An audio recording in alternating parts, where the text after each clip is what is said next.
राहुल गांधी।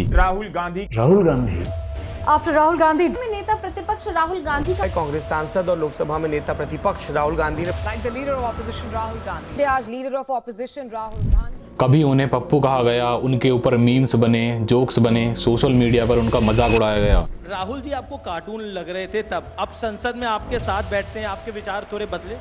अब तो मुझे वो पूरा कॉमेडी शो लगते हैं। पहले अकेले मैं पप्पू हूँ। राहुल ने सर जो ये अमीरी गरीबी की बात की, कौन राहुल? लेकिन शायद आपको पता ना हो कि इतने बड़े पॉलिटिशियन परिवार से आने के बाद भी उनकी जिंदगी बचपन से ही ट्रेजेडी से भरी हुई थी। 14 साल की उम्र में उन्होंने अपनी दादी को खो दिया। मेरी दादी को मारा। Indira Gandhi madam prime minister को एम्स लेके आए थे, बिल्कुल खून से लिपटी हुई, गोलियों का तो कोई हिसाब ही नहीं था। 21 साल की उम्र में उन्होंने अपने पिता राजीव गांधी की हत्या देखी और बचपन से ही पॉलिटिक्स, फियर और सिक्योरिटीज के बीच जीना पड़ा। राहुल गांधी की कहानी सिर्फ एक पॉलिटिशियन की कहानी नहीं है, वो एक ऐसे इंसान की कहानी है जिसे शायद खुद नहीं पता था कि वो पॉलिटिक्स में आना चाहता है या नहीं, लेकिन फैमिली लेगेसी और देश की राजनीति ने उन्हें आज यहाँ तक लाके खड़ा किया है। लेकिन क्वेश्चन ये है कि क्या राहुल गांधी वाकई बदल गए हैं या फिर से एक ये नई पॉलिटिकल पैकेजिंग है? डिटेल से बात करते हैं आज की इस वीडियो में। नमस्कार, मैं फर्स्ट टाइम वोटर हूँ। आप जब फर्स्ट टाइम वोट दिए थे तो आपके दिमाग में क्या था? यहाँ कितने महीने काम करते हो? 4.5 महीने। उसके बाद क्या करते हो? अगर आप बिहार में एक चीज बदलते तो क्या होता? सरकार भारत मिलाप होता है जैसे सुदामा का, और इस कंपनीज आपको मारना चाहे या तो 2 मिनट में मार सकते। कहानी शुरू होती है 19 जून 1970 को, जब इंडियन पॉलिटिक्स के सबसे पावरफुल फैमिली में राहुल गांधी का जन्म होता है। उनकी दादी इंदिरा गांधी उस टाइम पे भारत की प्रधानमंत्री थी। Can you imagine any circumstances in which you might once again become Prime Minister of India? I can certainly imagine the circumstances, but the question is whether I want to be or whether I'll agree to be or not. यानी राहुल गांधी ने जन्म से ही power corridors और politics को अपने आसपास देखा था। आपको लग रहा होगा कि हाँ भाई, दादी प्रधानमंत्री थी तो बचपन आराम से बीता होगा, लेकिन राहुल का बचपन नॉर्मल नहीं था। जहाँ एक आम बच्चा स्कूल में दोस्तों के साथ मस्ती करता है, वहीं राहुल का बचपन सिक्योरिटी, रिस्ट्रिक्शंस और फैमिली ट्रेजेडीज के बीच बीता था। 1984 में जब राहुल गांधी सिर्फ 14 साल के थे तो उनकी दादी पीएम इंदिरा गांधी की हत्या उन्हीं के बॉडीगार्ड्स ने कर दी थी। इंदिरा गांधी की डेथ के बाद राहुल और उनकी बहन प्रियंका को इतनी टाइट सिक्योरिटीज में रखा गया कि उनकी जिंदगी बिल्कुल भी आम बच्चों जैसी नहीं रही। रिपोर्ट्स के अनुसार उन्हें बाहर जाने, दोस्तों से मिलने, इवन फ्रीली खेलने तक की आज़ादी नहीं थी और उनके स्कूल का एनवायरनमेंट भी बहुत रिस्ट्रिक्टेड था। और अगर एजुकेशन की बात करें तो राहुल ने दिल्ली के सेंट कोलंबिया स्कूल से पढ़ाई करी थी और उसके बाद वो दून स्कूल भेजे गए थे। लेकिन 1984 के बाद उन्हें सिक्योरिटीज रीजन से प्राइवेट ट्यूटरिंग दी गई थी और बाद में उन्हें विदेश भेज दिया गया। राहुल ने हायर स्टडीज के लिए हार्वर्ड यूनिवर्सिटी ज्वाइन करी, लेकिन जब वो महज 21 साल के थे तो 21 मई 1991 को तमिलनाडु में एक सुसाइड बॉम्बिंग में राजीव गांधी की हत्या कर दी गई। राहुल ने अपने पिता को उसी तरह खो दिया जिस तरह उसने बचपन में अपनी दादी को खोया था। मैं जब 14 साल का था, ज्योग्राफी की क्लास में था, मैं पढ़ रहा था और मैंने जैसे फोन अपने कान पे लगाया, दादी को गोली मार दी। पिता के एक दोस्त थे, उन्होंने मुझे फोन किया और कहा, राहुल बुरी खबर है। मैंने उनसे कहा, मैं जानता हूँ, पापा मर गए।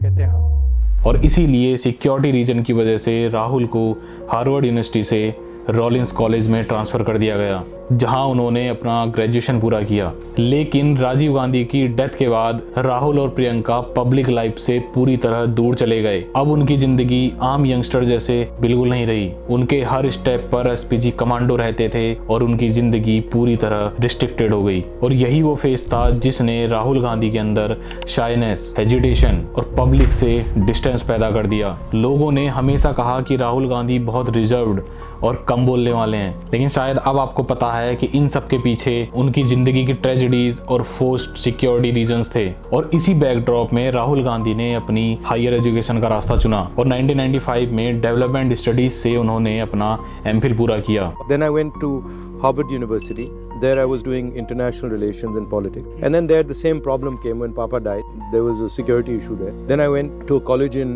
America in Florida called Rollins College. और राहुल गांधी की पढ़ाई सिर्फ किताबों तक सीमित नहीं रही। शायद बहुत लोगों को ये पता ना हो कि राहुल गांधी ने लंदन में एक मैनेजमेंट कंसल्टेंसी फर्म में जॉब करी थी, लेकिन जब वो यहाँ जॉब कर रहे थे तो उन्होंने अपनी आइडेंटिटी सबसे छुपा रखी थी। वो अपने आप को राहुल विंसी के नाम से इंट्रोड्यूस करते थे, क्योंकि अगर लोग जान जाते कि वो नेहरू गांधी परिवार से बिलोंग करते हैं तो उनकी प्राइवेसी, सिक्योरिटी और नॉर्मल लाइफ खतरे में पड़ जाती। और असल में ये वो टाइम था जब राहुल गांधी खुद से पॉलिटिक्स से दूर रहना चाहते थे।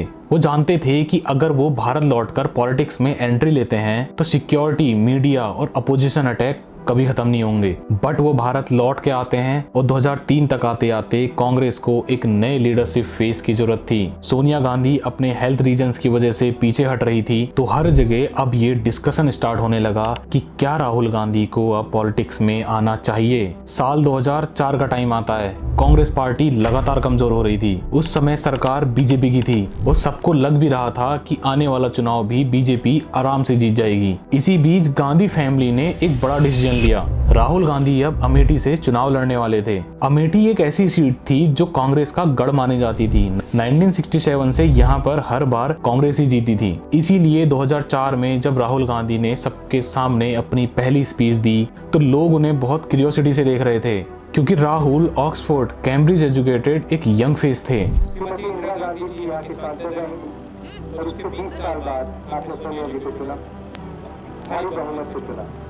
और रिजल्ट, राहुल गांधी अमेठी से 2,90,000 वोटों से जीते। और अब कांग्रेस ने समझ लिया कि राहुल गांधी एक यंग यूथ लीडर के रूप में प्रोजेक्ट किए जा सकते हैं। इसीलिए अब कांग्रेस ने राहुल को यूथ आइकन बनाया।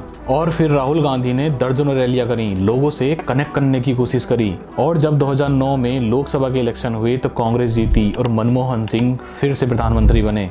2009 की जीत के बाद राहुल गांधी से उम्मीदें बहुत बढ़ गई थीं। अब वो कांग्रेस का चेहरा बन गए थे, लेकिन यहीं से राहुल गांधी का डाउनफॉल स्टार्ट होने वाला था।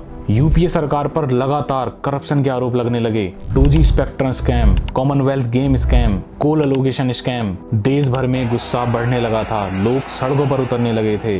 पब्लिक को लगा जब देश का युवा नेता करप्शन और रिफॉर्म्स पर खामोश रहेगा तो वो देश का लीडर कैसे बनेगा। और 2014 के लोकसभा चुनाव के आते आते मोदी लहर पूरे देश में छा चुकी थी। भारत के भाग्य विधाता मतदाता भाइयों एवं बहनों, चलो हालात बदले, देश की सरकार बदले, भाजपा को वोट दे, अब की बार मोदी सरकार। राहुल गांधी ने रैलियां तो करी थी, स्पीचेस भी दी थी, लेकिन लोगों को उनके शब्दों में अग्रेशन और विजन की कमी दिखाई दी।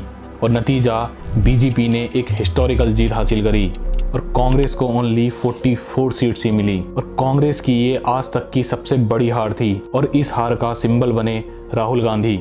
अपोजिशन, मीडिया, सोशल मीडिया ने राहुल गांधी को अब पप्पू का टैग दे दिया। मैं पप्पू हूँ। जोक्स, मीम और ट्रोल्स ने उनकी क्रेडिबिलिटी को पूरी तरह से खत्म कर दिया। लेकिन उनका डाउनफॉल यहाँ तक भी खत्म नहीं हुआ। 2019 में फिर से लोकसभा इलेक्शन हुए और इस बार भी मोदी लहर में कांग्रेस बुरी तरह हार गई। और इतना ही नहीं, राहुल गांधी अपनी अमेठी सीट स्मृति ईरानी से भी हार गए। स्मृति ईरानी जी जीती हैं, उनको मैं बधाई देना चाहता हूं। अमेठी की जनता ने अपना डिसीजन लिया है, मैं उस डिसीजन का रिस्पेक्ट करता हूं। ये हार केवल एक इलेक्टोरल हार नहीं थी, ये एक पर्सनल डिफीट थी, क्योंकि अमेठी सीट 1967 से कांग्रेस का गढ़ मानी जाती थी। अब ये वो समय था जब राहुल गांधी का एक लीडर बनना तो दूर, उनका सर्वाइवल इटसेल्फ भी एक सवाल बन गया। लोगों ने भी मान लिया कि अब राहुल गांधी शायद कभी भी एक सीरियस लीडर नहीं बन पाएंगे। लेकिन 2022 में राहुल गांधी ने एक अनएक्सपेक्टेड फैसला लिया, भारत जोड़ो यात्रा। एक ऐसी यात्रा जो कन्याकुमारी से शुरू होकर कश्मीर तक जाने वाली थी।